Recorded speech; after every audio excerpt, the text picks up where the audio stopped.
Good morning all.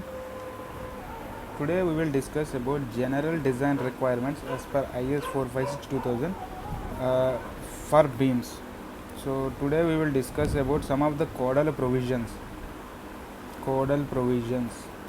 given by IS 456. It is a code book. It is like a book for designing of concrete structures, plain and reinforced concrete structures. Okay. So IS 456-2000. So they have given some guidelines. So if you want to achieve a safe structure, so you need to follow all these guidelines. In that, these are the some of the guidelines. So we need to discuss before designing any beams. So there are so many clauses are there, but we will focus on this only. Slowly, one by one, whenever required, I will teach you in the class. Okay. First one is effective span. What is effective span means? Throw means entire span will not affect for bending, only some part of the beam or else more than the length of the beam. Like for example, if you take a simply supported beam, only some part of the beam will be subjected to bending. So that is what we have to find. It depends on joint condition and joint rigidity. Okay. The next one is spacing of bars. In a beam, you cannot provide the spacing means bars side by side, because you cannot provide any concrete in between them. So minimum spacing you need to maintain, and you cannot maintain the maximum spacing, and you cannot provide some spacing like that you want. So you need to follow the guidelines given by IS 456. And the third one is effective depth, and fourth one is side face reinforcement. We can call it as a skin reinforcement. And fifth one is nominal cover, or in old codebook they have mentioned it is as a clear cover. And the sixth one is minimum and maximum steel. So how much minimum we have to provide, and why we have to provide, and what is the maximum steel, why we have to limit to maximum value, there is a value, why we have to limit to that value, and span to depth ratio, and slenderness limits in beams. So these all criteria you need to follow before designing any beam. So these are the main points. First one we will go effective span. Effective span means the beam which is under bending, or the beam which affects due to bending, is called effective span. So which was given in clause number 22.2 of page 34 of IS 456. So for each type of condition of the beams, whether it is simply supported beam or cantilever beam or continuous beam, one side continuous, one side discontinuous, so many, based on that condition whichever is coming in practical, they have given so many clauses.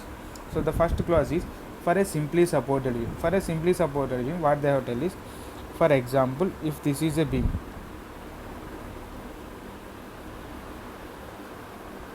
and this is like a steel bar, I have provided it here.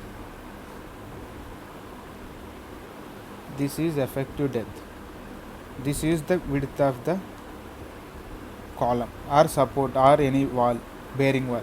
Then effective span is equals to, you can see effective span is taken as clear span. That means this I am assuming it as a clear span L0. Clear span plus effective depth. That means effective depth of beam is D, or center to center distance between the supports. That means clear span L0 plus B by 2 plus B by 2. If it is unsymmetrical span, means supports are there, we can take B by 2, B1 by 2, B2 by 2, like that. So out of these two, whichever is less, that is the effective span for a simply supported beam. That is what code is specifying that. You see in the next one. So actually this is the overall span of the beam, and this is the clear span of the beam. Previously the beam is like this. Once after the bending, you see previously the neutral axis was here, it moved to here because of bending. The cross section will be, I already told you, strain profile, like means the plane section before bending and plane section after bending is remains same. That means for example the section is like this, after bending the section will be like this, it's not like zigzag way. So that is what the IS code assumption has taken. So this is called effective span of the beam. You see the neutral axis has moved. Initially the neutral axis was here, it moved to here.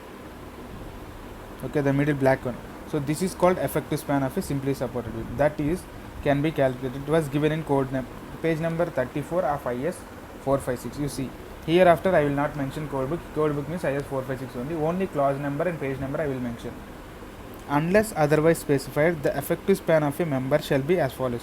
For a simply supported beam or slab, beam కానీ slab కానీ same clauses వర్తిస్తాయి. The effective span of a member that is not built integrally. That means the bearing walls are not casted along with the beam or column, slab. Like b- initially the columns was casted, or bridges. If you take a bridges, these were the means like these are the piers. Okay, the beam was placed later. So that is what not built integrally. They both are not casted at a time. This support was casted yesterday like that, and this beam was casted today like that. They both was not concrete at the same time. So that is what built integrally, not built integrally with its supports shall be taken as clear span plus effective depth of the beam, or beam center to center of supports. This is whichever is less, we need to consider that as effective span of a simply supported beam. Okay, this was given in class number 22.2 of page 34. Next, there is an example. See, simply supported beam width is 250 mm. This width is the width is means this one. They have given the width of the beam. Effective depth they have given is 450 mm, and clear span is 5 meters they have given, and width of the brick wall is 230 mm. Okay, effective span, this is a simply supported beam. Like one example I am going to solve here. So effective span is equals to, first we need to find it is the lesser of clear span means 5 meters, 5000 mm, plus effective depth of the beam, so which is 5450, or center to center distance between the supports. That means this clear span plus this right side half width and this side left side half width, that is 5000 plus 230 by 2 plus 230 by 2, that is 230. So 5230. The effective span of a simply supported beam is lesser of this above 2. That means 5230. That means 5.2 meters is the effective span of this bending. That means where we have to use, for example, a simply supported beam subjected to UDL, moment is equal to WL square by 8. In this L, you need to use this effective span. Okay, because when you are going in structural analysis or strength of material subject, they have dealt directly modeling. They have given like the span of the member. That means the effective span we need to use here, not the clear span or the overall span. Okay, next one. For a continuous beam, you know what is a continuous beam? If a beam supported on 2 or more supports, that means more than 2 supports, that is called continuous beams. What they have told is, for example,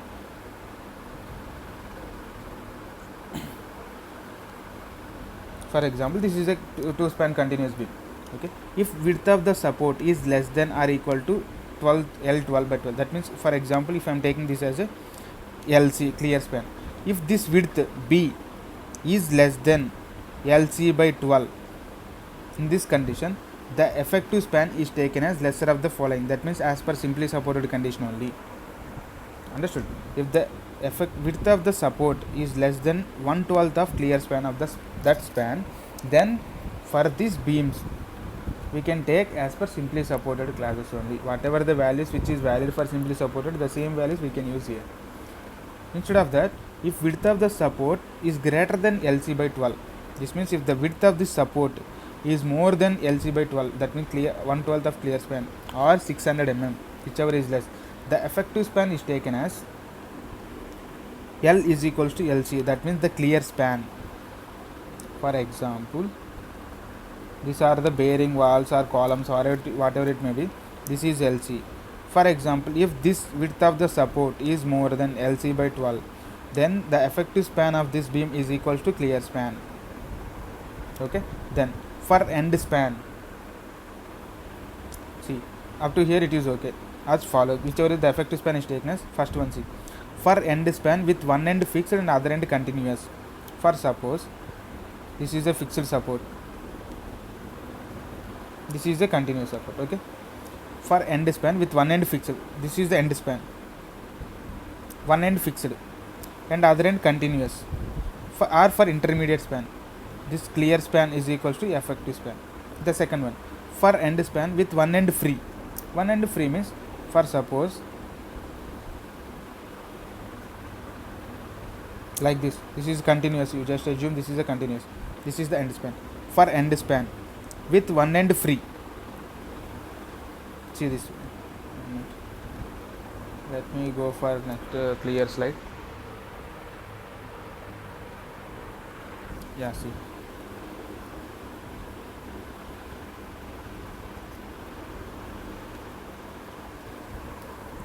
for end span with one end free, that means this is free end and other end is continuous or whatever it may be, the effective span shall be equals to,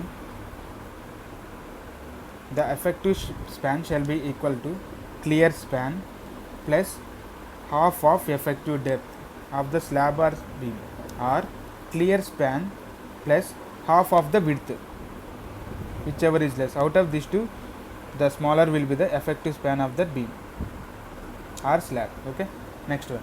In case of cantilever things, in case of cantilever, effective length of a cantilever beam shall be taken as length to the face of support plus half of the depth. That means effective length of a cantilever span is equals to this clear span plus d by 2, effective depth lo half of the effective depth. So this is what the effective span of a cantilever beam. Okay, in case if the cantilever beam is a continuous, it's not fixed support, it's a continuous, this is the cantilever like it was continuous, then we need to take clear span plus half of the width of the support. So this is the effective span in case of continuous cantilever beams, like a portico, there is no column, portico. So during that cases, for slabs or beam we can use this kind of condition, L plus B by 2 is equals to LE. Or else if it is only a fixed cantilever beam, like a cantilever beam, no continuous, discontinuous, then the effective span will be L plus D by 2. So this only we have to use for moment formulas. In calculation of moment, you need to use this effective spans only. Okay, the next one, this is an example and you see it clearly. This is a flow chart of all these effective spans. Next, minimum tension reinforcement. Why we need to provide a minimum tension reinforcement? For example, like I think you have seen, this is a beam. When there is like okay, when there is no need of any steel, so when load is coming, what is happening is that slowly the beam started bending. That means here the cracks will start slowly. So to limit this crack, that means they have given 0.1 mm, 0.2 mm and 0.3 mm. This is in mild, moderate, in extreme conditions. For example, if the structure is near to coastal areas, that means extreme condition, even a small crack will create, like the water will enter into the oxygen or the water molecules will enter into the steel concrete and it will start corroding the steel bars. So that way this kind of crack width is limited in limit state design. That means when it comes to extreme weather conditions, the crack width should be limited to 0.1 mm. In moderate condition, the crack width should be limited to 0.2 mm. It should not exceed 0.2 mm. In case of mild environment, that means normal conditions, the crack width we can take 0.3 mm. Okay, so to limit this, we need to provide a minimum tension reinforcement. So that's why we need to provide a minimum tension reinforcement to take care of this minimum crack widths in the members. So that area of steel is AST by BD. It should be more than or equal to 0.85 by F5. So this is the minimum area of steel, which was given in clause number 26.5.1 of page 46. See, the minimum area of tension reinforcement shall not be less than the value given by AS by BD is equal to 0.85 by F5. Shall not be less than means it should be more than or equal to AS, minimum area of tension reinforcement, B, width of the beam, D, effective depth of the beam, F5, characteristic strength of reinforcement. Okay, so this is the formula. Why we are providing this is the criteria to take care of secondary effects in beam. Secondary effects means shrinkage, creep, temperature changes. So this all will come under secondary effects. To take care of these effects, we need to provide a minimum steel in the concrete, because definitely tension will develop in the concrete. So to take care of that secondary effect or the tension caused by the secondary effects, we need to provide a minimum steel, that may be 2 bars or 3 bars. So that AST is AST by BD is equal 0.85 by F5, where we have to use, for example, you have calculated area of steel for a beam. Like from this formula you got 260 mm square. Minimum steel you need to provide for the cross section. For this beam you need to provide 260 mm square. When you have calculated, you got only 200 mm square area of steel is required to take care of the loading. During these cases, this 200 is not sufficient to take care of secondary effects. So even though if you want 200 mm square, you need to provide a minimum steel definitely. That means you should provide a steel more than 260 mm square.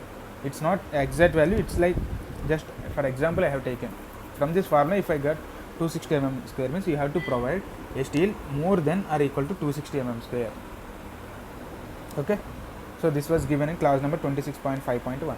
So only two width to control the crack width in beams, to take care of secondary effects in beams. Next one, maximum reinforcement in steel, in concrete. Why we are going to limit the maximum reinforcement means, if the reinforcement is more, we cannot provide or we cannot go for placing and compacting the concrete very easily. Concrete ni compact cheyalem. Concrete cannot even have a homogeneity when you have provided more steel. So to make the structure or to make the member homogeneity, we need to limit the maximum percentage of steel. We need to limit the percentage of steel provided in the beams. So that is called 4% of gross section area. Here you need to use 4 by 100 into total area. It's not effective depth, it's the overall depth, gross sectional area. 4% of gross sectional area. This is the maximum steel. That means whatever the value you are going to calculate from the design, that should be in between AST minimum, AST calculated, AST maximum.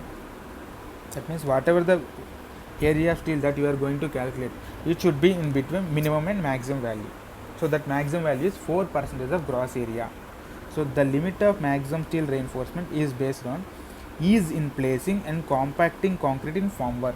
So for easy compacting of concrete in the formwork, so we need to limit the maximum percentage of steel in the beams. That is the value of 4% of gross sectional area. It means compression side or tension side. See, in the tension side only, you should not exceed more than 4% of gross sectional area. At the same time, even if you want to provide steel in compression zone also, in case of double reinforced beams, this area of steel also it should be less than 4% of gross area. Totally how much area you can allow in a beam from means on both faces, like compression and both, is 4 plus 4, 8%. Individually the maximum is 4% and 4% only. Tension side 4% and compression side 4%. Overall the steel should not exceed 8%. Okay, next one, nominal cover. What is the nominal cover? You see here, these are stirrups or transverse reinforcement. The distance between the bottom tension fiber to the bottom of the stirrup, this is called nominal cover. Nominal cover means you should remember it very clearly. It was given in code book, the definition was given in code book, you don't worry, but it's a very basic thing you need to remember. The nominal cover is the distance between bottom tension fiber to the bottom side of the all reinforcement. That means whatever the reinforcement which is there below, దాని కింద నుండి bottom tension fibre వరకు ఉన్న డిస్టెన్స్ని nominal cover అంటారు. CN or NC, it depends on your wish. You can use any value, any name indication you can use. Okay, see, nominal cover. Nominal cover is the design depth of concrete cover to all steel reinforcement including links. These are called links. Okay, this is based on, this nominal cover is based on durability, that means sustainability, and fire resistance. 2-hour fire resistance, 3-hour rating, 4-hour rating. Based on that, the nominal covers was fixed in the IS 456. You need to provide a minimum cover. This is because to give some bond strength to the reinforcement and to give sufficient time for the fire resistance. Okay, and when it comes to clear cover means whatever the steel you are providing to resist bending,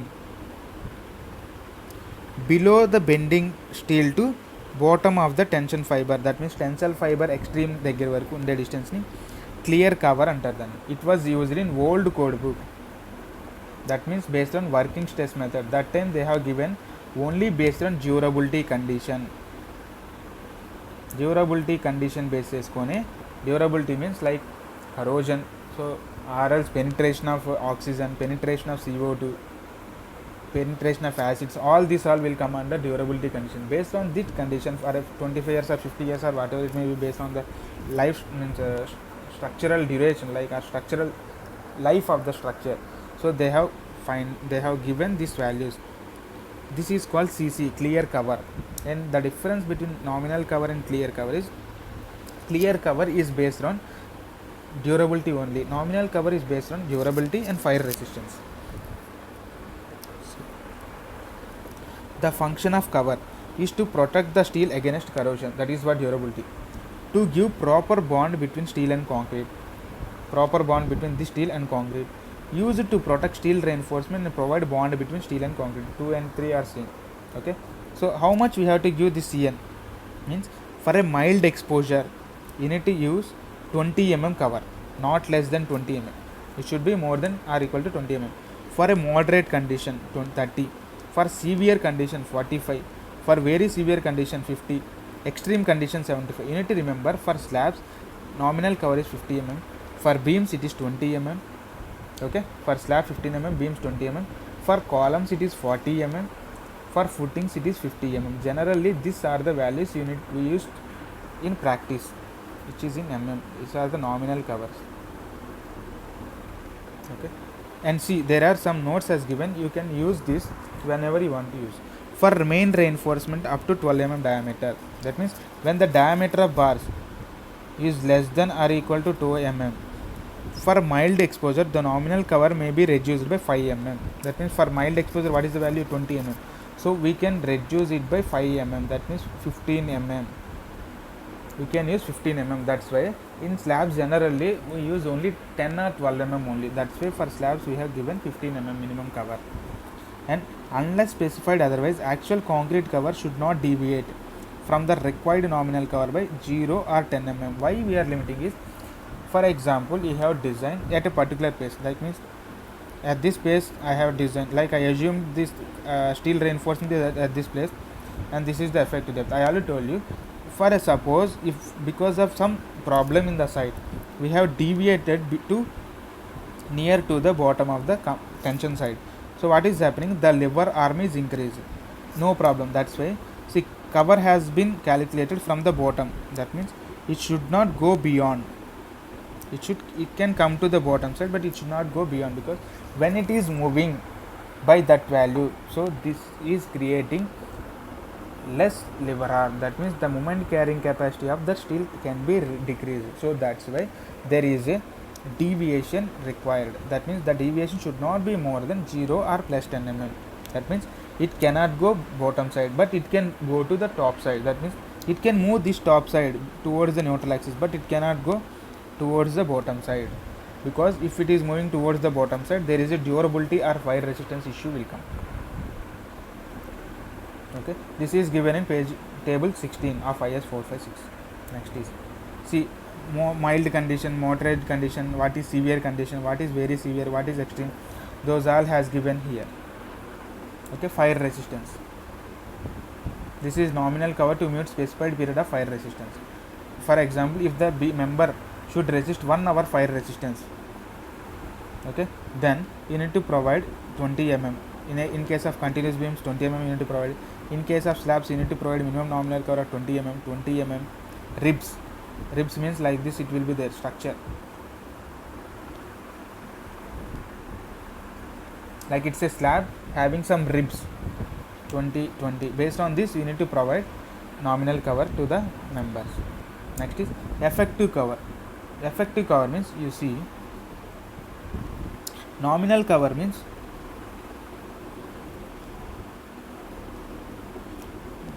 below the stirrup steel to bottom of the tension reinforcement is nominal cover.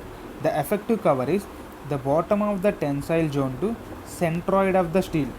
So this distance is called effective cover EC, and this remaining depth from the top side compression phase to centroid of the steel is called effective depth.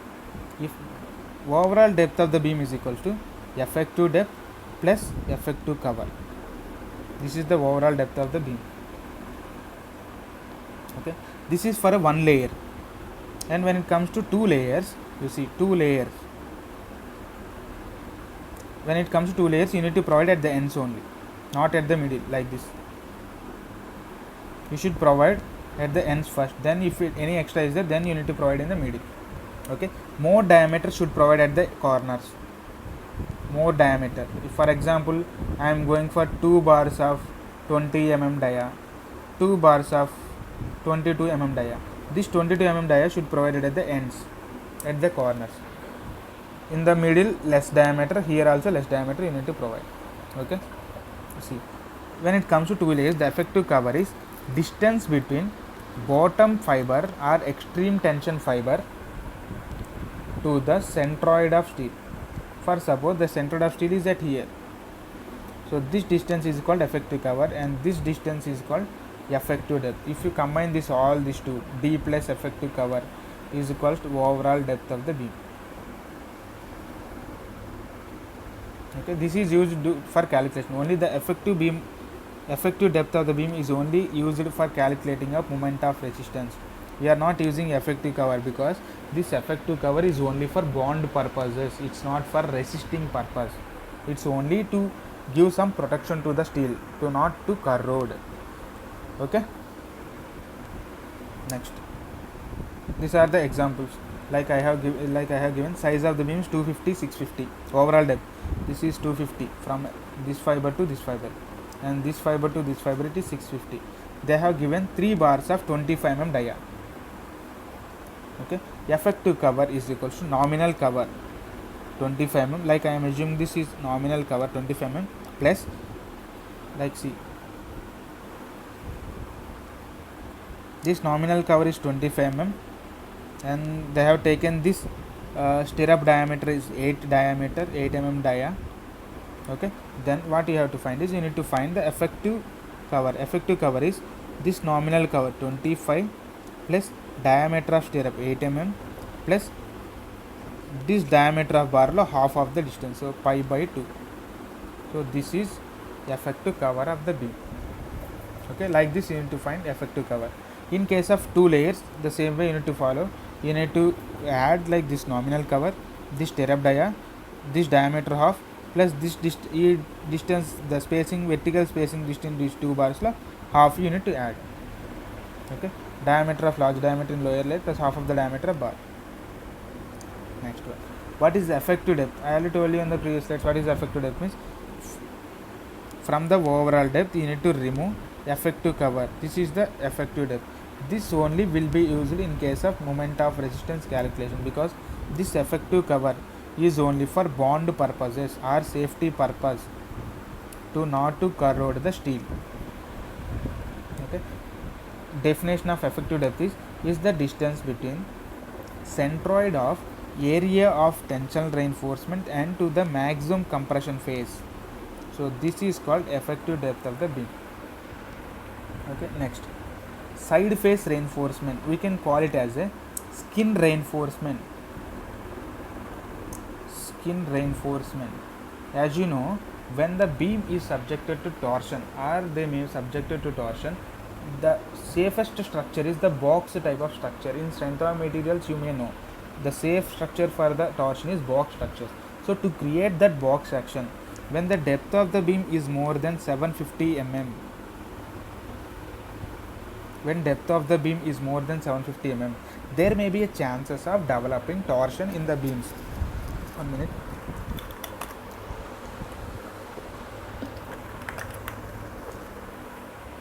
There may be a chances of developing torsion in the beams. Okay, during that cases you need to provide additional reinforcement without calculation. That additional reinforcement is equals to total area of side face reinforcement shall not be less than 0.1% of web area. What is this web area means? This is called web area. Web area means B into D, in that 0.1 divided by 100. Whatever the value which is coming, that reinforcement. So what we have to do is we have to divide to two parts, one part on left side and one part on right side. The spacing between these two should not exceed 300 mm or the width of the web. The spacing between these two bars.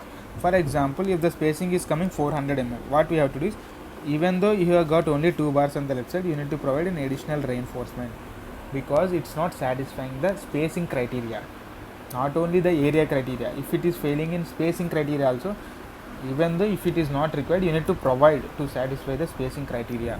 That is what codal provisions you need to follow.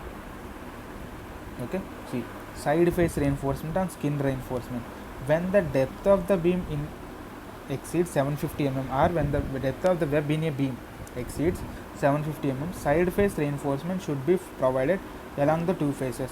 The total area of such reinforcement shall not be less than 0.1% of web area and shall be distributed equally on two faces at a spacing of not exceeding 300 mm or web thickness, whichever is less. This blue colors are called side face reinforcement. No need to design anything. When the depth of the beam exceeds, generally you need to calculate this 0.1% and you need to divide into two parts and you need to provide, and finally you need to check what is the spacing which is coming in this two. Okay, next is spacing of bars. You see there are two layers of spacing. This is called horizontal spacing and this is called vertical spacing. Why horizontal spacing we need to follow means, for example, when you are concreting, for proper compacting you need to provide a minimum spacing, because when the minimum spacing is there, the concrete will go to the bottom side. So we need to achieve minimum spacing between the two bars. So that is the horizontal distance between two parallel main reinforcement shall usually not less than the greatest of the following. Okay, the minimum distance should be maximum of the diameter of the bar if the diameter are equal. For example, this is the diameter pi 1, this diameter is pi 2. Pi 1 is more than pi 2, so here the spacing should be more than pi 1.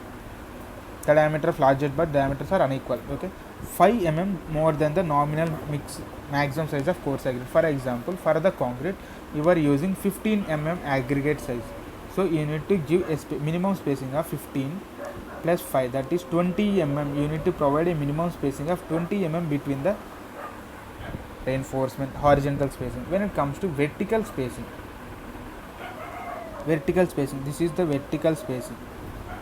Okay, when there are two or more rows of a bar, the bar shall be vertically in line, and that means vertically in line. It's not like one bar at here and one bar at here, one bar here, one bar here. It's not like that. You need to provide in a rows. Okay, like this you should provide in a rows. Vertical distance between the bars shall be 15 mm. This is 15 mm or 2/3 of maximum size of coarse aggregate, whichever is greater. Out of these two, whichever is maximum, that much spacing you need to provide a minimum spacing between the two bars, whether it may be horizontal or vertical. These clauses you need to follow. This was given in page 45 of class 26.3. And the maximum distance between the bar, for example, this is the beam, this is the bar. The maximum distance between the bars, clear distance between the bars, based on redistribution of moment. How much moment is distribution? Generally 30% moment is redistributed. That means maximum we can allow only 30% of the redistribution in beams. Okay, so based on how much redistribution of moment, that means from one end of the beam to it is distributing to another beam, like a carrying factor. Like it's not like carrying factor, it's more or less like carrying factor. So based on that you can limit the maximum spacing between the two bars. For example, if you are not allowing any redistribution for a grade of 250 megapascal, what is the maximum spacing? 300 mm. What is the minimum spacing? 15 mm or 5 mm more than the size of the aggregate, not 15 mm, 5 mm more than the size of the aggregate, or diameter of the bar, whichever is maximum. For example, if you are going for high grade of steel, the maximum spacing is 180 mm. If you are going for 100 mm steel, the maximum spacing is 150 mm. Okay. Next, span to depth ratio. What is span to depth ratio? Okay, here what we are going to, before going for the span to depth ratio, we need to go control of deflection. After the member is analyzed. That means after drawing the BMD and SFD, you need to check whether the member is safe in serviceability criteria or not. That means you need to check how much deflection is coming, whether the deflection is permissible in the structure or not, whether the deflection is acceptable by the occupant or not, whether the deflection is like లోపల ఉన్న persons అనేవాళ్ళు దానికి satisfy అయ్యారా, or else if they are feeling any discomfort we need to check that also, or else whether any finishes tiles are damaged or not. So even that also will cause discomfort to the users. So two cases it will be there, one is discomfort to the owner or like damage to the finishes.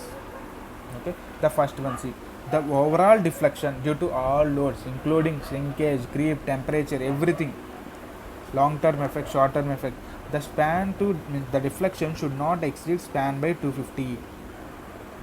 Okay, this span by 250 is the first clause which was given in clause number 23.2 of IS 456. It is very important. After design is over, you need to check this whether the deflection criteria is satisfied or not. Once this deflection criteria is satisfied, then only the beam is safe in serviceability and strength criteria. Span by 250, this is used when the final deflection due to all loads including long term effect of creep and shrinkage, all effects. That means for example a member is there that if it was came deflection after 50 years, so after 50 years the deflection is due to short term means immediate loading, immediate deflection. Once after the loading happen, the deflection will come, that is called short term effect. Long term effect means creep and shrinkage. Creep means due to sustained loading the deflection will come with respect to time. So with respect to time the deflection will keep on changing, that is called long term effect. That is creep, shrinkage, temperature. So if you club all this, the deflection should not exceed L by 250 mm. That means in terms of mm you will get L by 250. For suppose the next criteria is this one. See, for suppose a beam is there, for example this is the frame like that, tiles over, the dead load over tiles, partition, that means this is the partition wall, we have constructed the partition wall here. Okay, after erection of partitions, who will come, live load will come, after that long term effect will come. Because of these two loads, if the deflection in the member is span by, it should be less than span by 350 or 20 mm, whichever is low. This condition is to ensure safety of finishes. And for example tiles ఉన్నాయన్నమాట, deflection ఎక్కువ వస్తే ఏమవుతుంది, tiles break అయిపోతాయి, పైన ఉన్న brick wall అనేది cracks వచ్చేస్తాయి. To avoid that we need to limit the deflection after the erection of partitions and finishes. Who will come after that, live load, persons will come, and long term effects will come, creep and shrinkage. Because of that two combination, the deflection should not exceed span by 350 or 20 mm. This is for what condition? This is to ensure safety of finishes or partitions. And the first one is due to discomfort to the users.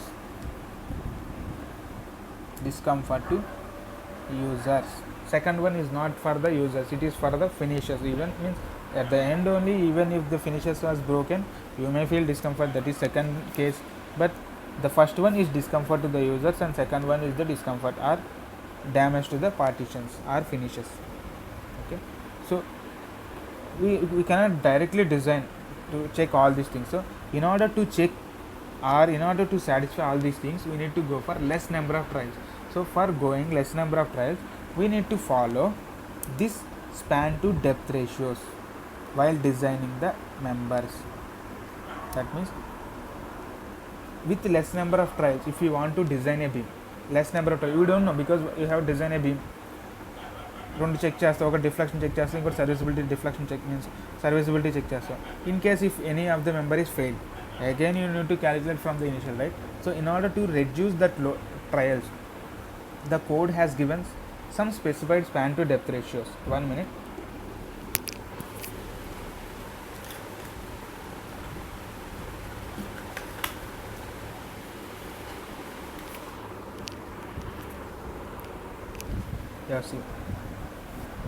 Yeah, okay. In order to achieve this, the code has given or limited some span to depth ratios we need to follow. If you follow this with less number of trials, we can check all the checks. We can, or else we can satisfy all the checks. First one is, for example, a cantilever beam. If you want to design a cantilever beam, the span should be less than 10 meters. The L by D ratio, it should be less than 7. If you assume, from here we can find the depth of the beam. The depth of the beam is how much? It should be more than L by 7. If you provide a depth of beam in a cantilever beam L by length by 7, then automatically the checks will satisfy with less number of trials. Okay. In case of simply supported beam, the span to depth ratio is 20. In case of continuous beam, the span to depth ratio is 26. Okay, I hope you understood. So this is valid only up to a spans of 20 meters. For example, if the spans are above 10 meters, what we have to do is we have to multiply with 10 by span. 10 by span. 10 by span. So this is the final value. Since span is increasing, what will happen? Automatically, because of its own self weight, the deflection is increasing, so it cannot satisfy. During that cases, we need to limit the deflection. We need to limit the deflection, we need to increase the depth of the beam. So that is why we are multiplying, because this D is coming L by 7. So we need to decrease this, means we need to multiply with 10. Then it will decrease automatically, the depth will increase. Next, for example, up to here it is over. Next, C point. Depending upon the area and the stress in steel, that means, for example, you have calculated area of steel, you got only 2.2 bars. Can you provide 2.2 bars? 2.5 bars you cannot provide, you have to provide 3 bars. You are providing 3 bars, you need only 2.2 bars. Safety ఎక్కువ ఉంది, then can we go for higher L by D ratio? That means with lesser depth we can achieve this, because for a depth of 250 mm you need 2.2 bars, or else 350 mm 2.2 bars, but you cannot provide 2.2 bars. You need to go for 3 bars. You cannot go for 2 bars because minimum is 2.2. So we need to go for higher values for safety. So 3 bars నేను provide చేస్తున్నాను. 3 bars provide చేసినప్పుడు 350 mm depth of the beam required, we can go. So in order to go, how much value we have to go, means that will come from this clause. How much safety is required, how much additionally we can reduce the depth of the beam. So that can be given from this table, you see. That means L by D maximum is equals to alpha 1, alpha 2, alpha 3, alpha 4. There are 4 multiplication factors will be there. These are one I have told in the initial. That means see, L by D maximum, that means maximum span to depth ratio allowed in any beam elements, which is equals to modification factor 1, modification factor 2, modification factor 3, modification factor 4 into L by D basic. What is the basic values of L by D? Means 7 for cantilever, 20 for simply supported beam, and 28 for continuous beams. So what is alpha 1? If the span is more than 10 meters, you need to give 10 by span. Okay. Alpha 2 is for compression tension reinforcement. That means if you want only 2.2 bars, you have provided 3 bars. So we can reduce the depth of the beam. So that we can calculate from this table. See, what we need to find is Fs is equals to 0.58 Fy, area of cross section of steel required. అసలు ఎంత కావాలి? 2.2 bars of AST. Means each area of steel is AST. How many AST means 2.2 bars. How much you have provided? 3 bars you have provided. So based on this, you need to find Fs. With the Fs formula, you need to find out percentage of tension reinforcement, how much you have provided. So based on this, you can find out the modification factor. That means if you are multiplying with more than 1 means, that means automatically the depth of the member is decreasing. Next one, D, depending upon the compression reinforcement. That means if you are providing compression reinforcement, that is double reinforced beam, the deflections will increase because shrinkage deflection will reduce. Shrinkage deflection అనేది తక్కువ ఉంటుందమ్మా when you are providing the compression reinforcement. So to take that positive effect in our design, we have to limit, or we can decrease the depth of the member. That we can do with this table. That means we need to find whether zero reinforcement. No compression reinforcement means we cannot multiply anything. That means 1. So that's why in y-axis it is 1. So if the compression reinforcement is increasing, automatically the modification factor is increasing. That means more safety is coming. Next one. For example, take a T flanges. Whenever the T flanges type of beams are coming, this part will come under critical. That may be chances of breaking at this initially. So to take this effect into beam design, they have given a factor alpha 4 which depends on flange to web width or web width to flange width. This is called flange and this is called web width. For a rectangular, what is the flange? This is the flange and this is the web. The ratio is 1. So for a value of 1, what is the modification factor? 1. So alpha 4 is 1. And for single reinforced beam, alpha 3, that means modification factor for compression reinforcement. There is no compression reinforcement, that means 0. For 0, what is the y value? 1. That means alpha 3 also 1. So only when it comes to beam design, simply supported beam or single reinforced beam, only you need to find alpha 2 and alpha 1. Okay. This I will tell in the, I think in third unit I will discuss it briefly again. In second unit also I will discuss again. Okay. Next, guidelines for design of beam. You need to use some of the guidelines to follow in design of beams. First one is the minimum percentage of tensile steel used in beam should be around 0.3%. That means AST by BD is equal to 0.85 by F5 based on grade of steel on an average. 0.3 is the minimum percentage and the maximum is 4%. And the second one, usually the depth of single reinforced beam is so arranged that the percentage of steel required is only around 75% of the balanced one. That means the depth of the beam is arranged, as I already told you, under reinforced beam. Under reinforced means provided steel is less than the balanced one. So it should be around more or less 75% of the balanced section provide చేసేటట్టు డెప్త్ని నువ్వు manage చేసుకోవాలి. No need to do all this. The automatically the design formulas will be automatically arranged for this. No need to do any extra things. Next one, at least 2 bars should be used as tension steel and not more than 6 bars should be used in one layer in a beam. That means in one layer you cannot provide more than 6 bars, and at least 2 bars should be there minimum, not 1 bar, single bar. 2 bars should be there because we need to provide a stirrups. For example, this is the beam and these are the stirrups. I think you know, we need these round bars are used for to resist bending. These stirrups are used to resist shear forces.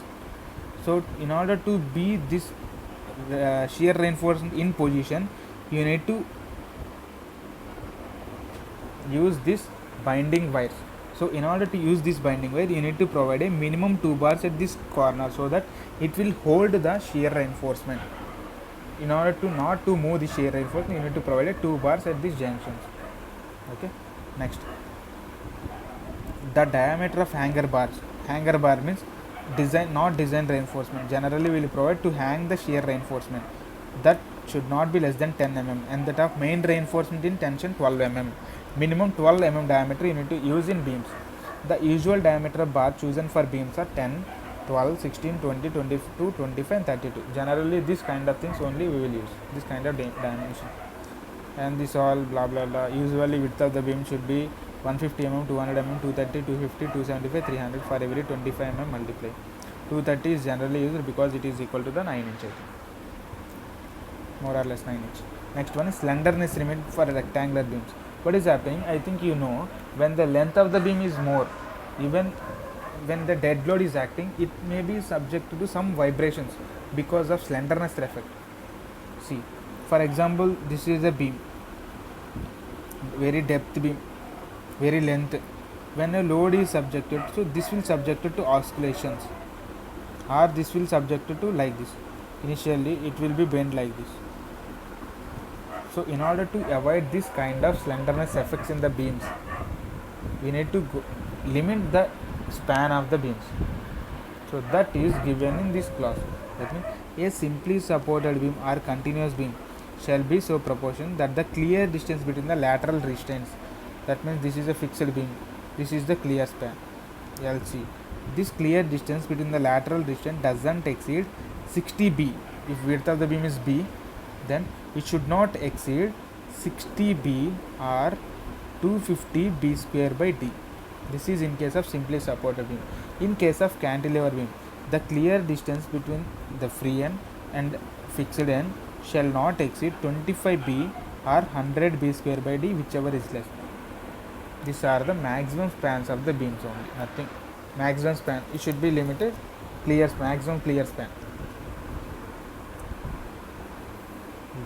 When we have to provide is in case of B conditions only you need to provide, because when, for example, a T section is there, when T section is there, rectangular section means it is like rectangle, no need or finished stability will come from the lateral side. For suppose this is a beam which was monolithically casted in the beam or in the column, so this will give lateral stability to this beam, so it will not deflect like this. So at this condition no need to check this slenderness limit for rectangular beams. Only in this kind of cases, that means whenever the compression zone is in web side, there is no lateral stability like this.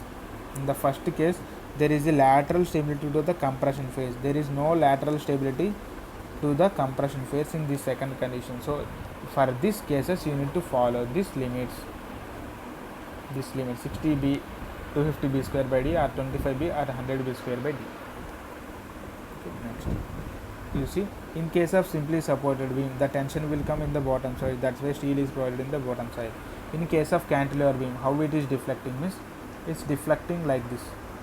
Here the tension is coming, here compression is coming, so we need to provide steel on the top side.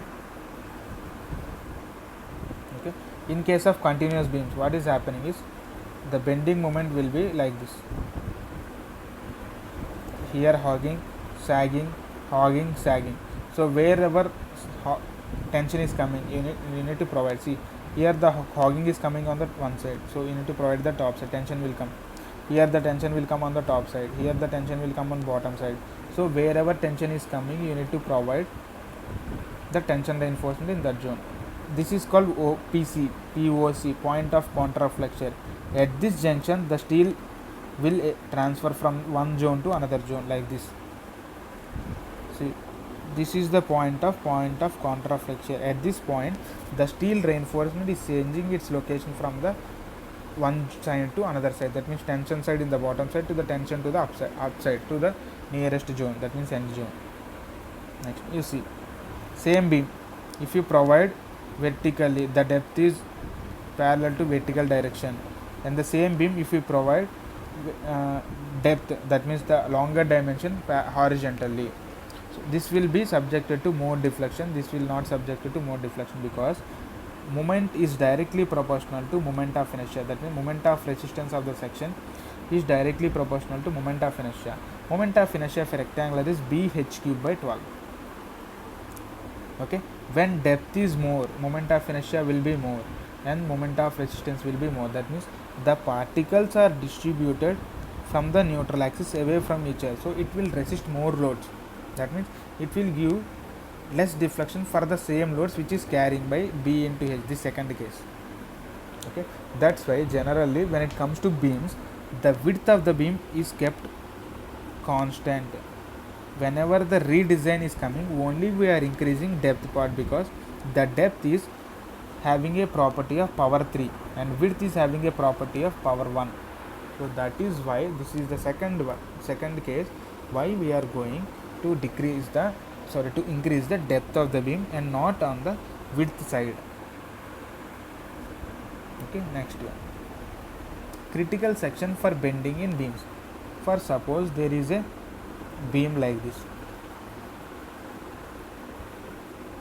Okay, what you are going to draw in BMD is like this, you are going to draw.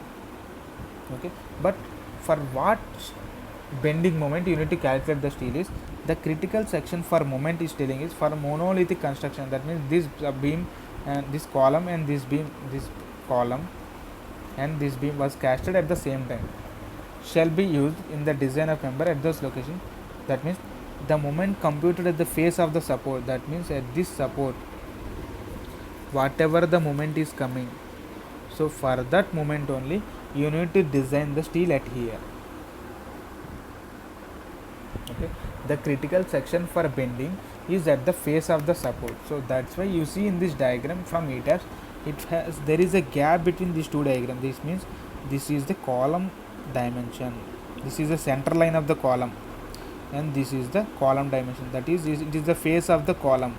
So that's why they have given the critical section for bending moment is at the face of the column. That's why there is a gap. So this is the beam depth, because these are the understood, right? So this is the beam depth.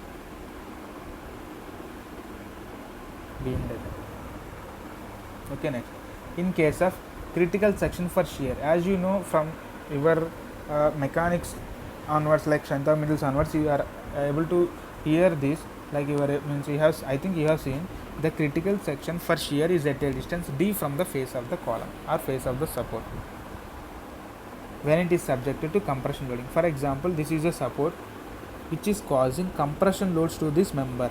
So during these cases, the critical section is at a distance d from the face of whatever the shear is coming at here. For the same, if you need to design shear reinforcement, the same shear reinforcement you need to provide in this particular depth d. No need to design at the support, you can design away from the support at a distance d. For suppose if the same member is causing tension in the beam, that means because of this loading this is subject to tension, at this case the shear, critical shear will be at face of the support. This is the critical section for shear. If it is causing compression, that means this load will cause compression to this column, this beam will cause compression to this column. At this location the critical section is at a distance d, because compression shear, like in shear, that because of compression it is keeping in hold. Okay, that is why when it comes to compression the critical section is far away from the junction. When it comes to tension, shear and tension both are maximizing. Okay, that is why we are going the critical section is at the face of the supports. Okay, these are my references. Okay.